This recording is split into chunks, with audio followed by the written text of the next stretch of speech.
Mischief's wet dream is an homage to French painting, to the grand tradition of history painting. And what I've been doing with my own paintings is authorizing Indigenous experience into art history. And so I've been looking at the canon of French painting for inspiration from the great painters like Girodet, like Delacroix, and there are references to their work in this painting. It's about the relationship between European settler cultures and Indigenous people. The treaty that's explored in Mischief's wet dream is the Two Row Wampum Treaty, or the Guswenta. It's a 1613 agreement between the Dutch and the Iroquois. The treaty is symbolized by the Two Row Wampum Belt, and the wampum belt contains two parallel rows of purple beads that symbolize the European vessel and the Indigenous vessel traveling in a parallel course in the River of Life. So it's a peace treaty.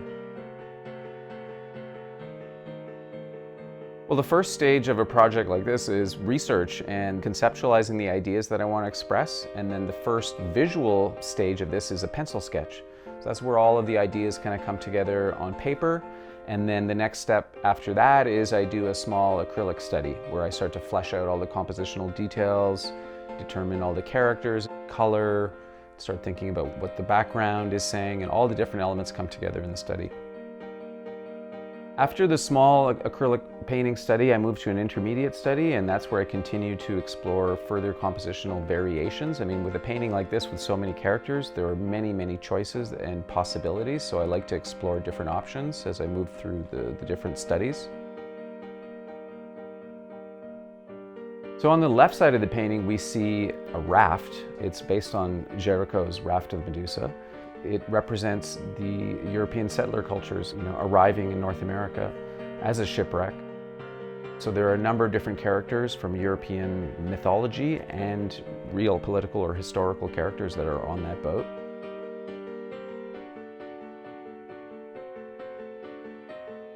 On the right side, we see a large war canoe, which represents the Indigenous vessel.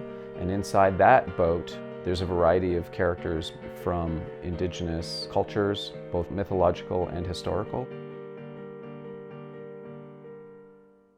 I'm referencing Paul Kane's paintings.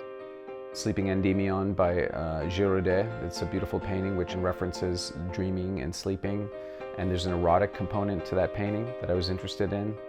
And then there's Bill Reed's Spirit of Haudenosaunee, which I think is just an incredible work of art. It's a massive sculpture. Another reference is David's painting of Napoleon. I'm referencing Christ on the Sea of Galilee. That was one painting I looked at specifically for the overall composition and for the image of Mischief asleep, ostensibly in this tempest. So this painting also just references the Guswenta for its importance in how it really shaped or how it inspired many of the other treaties in North America. And this painting also speaks to where we are today in terms of the legacy of broken treaties and how we imagine our futures and how we sort of draw from our past to imagine a future. This parable of Christ on the Sea of Galilee was about the power of Christ to calm the storm. So in this painting, I'm inferring that Mischief has this ability to calm this storm, to negotiate this conflict between European settler cultures and the Indigenous people. In this case, I'm sort of thinking that Mischief is having an erotic dream, but she's also could be envisioning the future.